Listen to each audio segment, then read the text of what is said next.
नवरात्रि में जो 9 दिन बड़े बड़े योगी अपने साधन को मजबूत करते हैं। ये 9 दिन आप जो भी सिद्ध करेंगे, जो भी जप तप पूजा करेंगे, वह सिद्ध होगी। इसलिए 9वीं सिद्धिदात्री चा, इसलिए 9वें दिन को क्या बोलते हैं? सिद्धिदात्री। मतलब हर कार्य की सिद्धि देने वाली।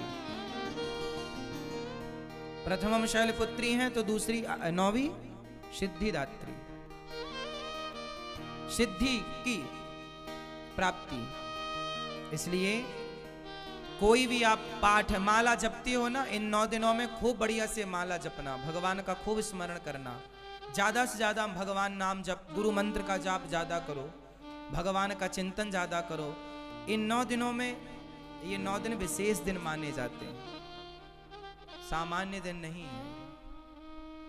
इन 9 दिनों में किया गया जप तप कई गुना फलदायी होता है, किया गया अनुष्ठान सिद्ध होता है, सिद्धि मिलती है। बड़े बड़े लोग जो समझदार ज्ञानी विज्ञानी जन हैं, इन दिनों में राम रक्षा स्तोत्र में ही लिखा हुआ है कि नवरात्रि में 9 दिन जो इस स्तोत्र का पाठ कर लेता है वो सिद्ध हो जाता है तरीके से। मतलब कोई भी शुभ कार्य किया जाए तो वो सिद्धि को प्रदान करने वाला होता है। नवरात्रि है मतलब अपनी माँ की सेवा कीजिए, अपनी कर्तव्यों को, अपनी जिम्मेदारियों को पूरा कीजिए। कहने का तात्पर्य यह है, ये जो नवरात्रि का पावन पर्व है, ये माँ भगवती का पर्व है। और माँ भगवती कौन है? आपकी माँ, माँ की सेवा। तो आप माँ की सेवा आप लोग भी करें, अपनी माँ की आरती उतारें, अपनी माँ की चरण वंदना करें, माँ की सेवा करें। और माँ की सेवा के बाद समय बचे तो माता जी घर में पधराओ, माता जी की सेवा करो। माता तो माता रूप है, कोई भी रूप में माता की पूजा हो सकती है। पर हमारे गौरी गोपाल आश्रम में तो यही माँ है और यही इन्हीं की पूजा होती है, इन्हीं की सेवा होती है। हमारे लिए तो यही दुर्गा है, यही काली है, यही शैलपुत्री है, यही सिद्धिदात्री है। तो आज यहाँ गौरी गोपाल आश्रम में इन माँओं की पूजा, इन माँओं की सेवा, इन माँओं की वंदना की गई। और आप लोग भी आज नवरात्रि है ना, तो अपनी माँ की थोड़ी आरती उतारना आज आप लोग। क्यों? वो आपकी माँ भी तो माँ है, दुर्गा से कम है क्या? बोलो। तो आज आप लोग जहां हो, मैं प्रार्थना हाथ जोड़ के करूंगा। मैं पहले कहता नहीं हूं, पहले करता हूं, फिर मैं आपको कह रहा हूं कि करो आप भी। आज आप लोग अपनी माँ के चरण धोइएगा, पिताजी के चरण धोइएगा और माँ की आरती उतारिएगा। माँ को उनकी पसंद का भोजन प्रसाद करवाइएगा, माँ की आज सेवा कीजिएगा, चरण दबाइएगा, माँ को आज समय दीजिएगा। आज माँ का दिन है ना, इसलिए हर प्रकार से माँ को खुश रखिएगा, माँ को प्रसन्न रखिएगा। माँओं की खुशी, माँओं की प्रसन्नता ही हम बच्चों की खुशी और प्रसन्नता होनी चाहिए। क्यों? कहीं भी आपकी माँ यदि आपसे दूर है तो फोन पर ही, मोबाइल पर ही अपनी माँ को प्रणाम कहिएगा। और जब पहुंचिएगा घर अपनी माँ के पास, तब माँ की आरती उतारिएगा, तब माँ को प्रणाम कीजिएगा, तब माँ के चरण धोइएगा। पर धोइएगा जरूर।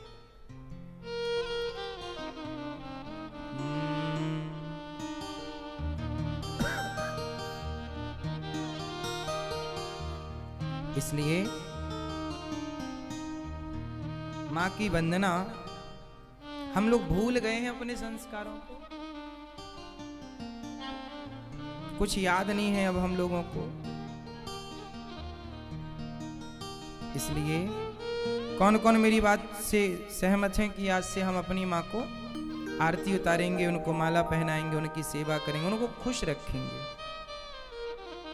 करेंगे ना? माँ बाप की पूजा ही कर लो साहब।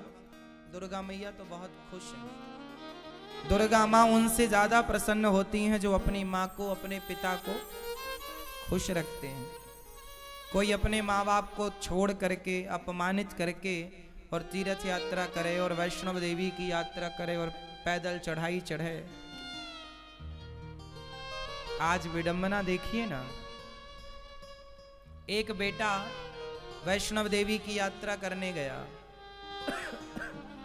मैंने सुना है वैष्णव देवी की यात्रा बड़ी लंबी है और पैदल चढ़ाई चढ़नी पड़ती है। कई किलोमीटर ऊपर वो पैदल चढ़ करके गया, वहां पहुंच गया माता जी के दरबार में चरणों में, लेकिन उसकी माँ उसकी गली के दूसरी गली में रहती है।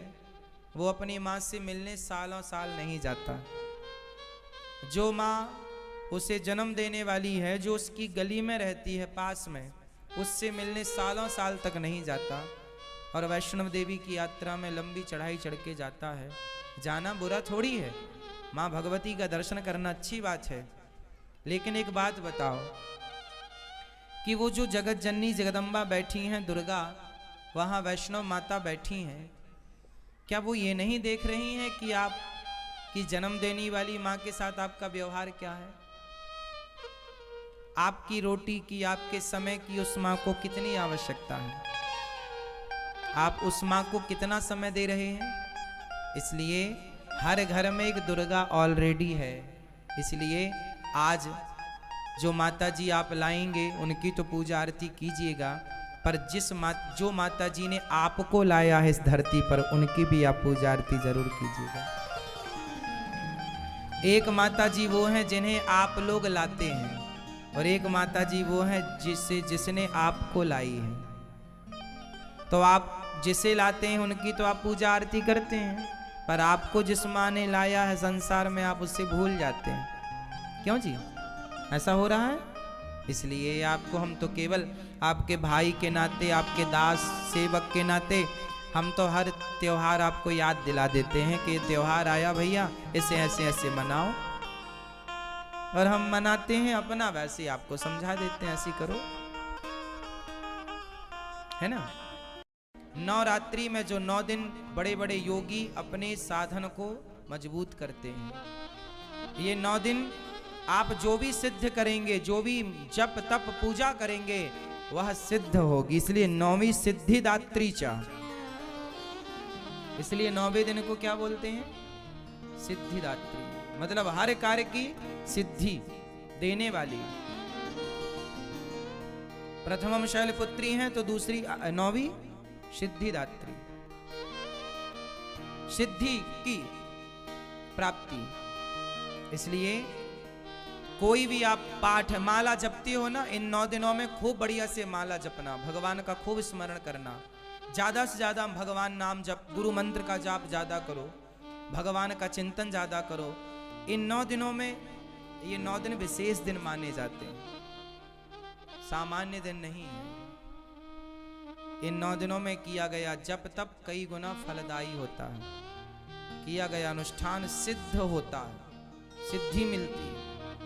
बड़े बड़े लोग जो समझदार ज्ञानी विज्ञानी जन हैं, इन दिनों में राम रक्षा स्तोत्र में ही लिखा हुआ है कि नवरात्रि में 9 दिन जो इस स्तोत्र का पाठ कर लेता है वो सिद्ध हो जाता है तरीके से।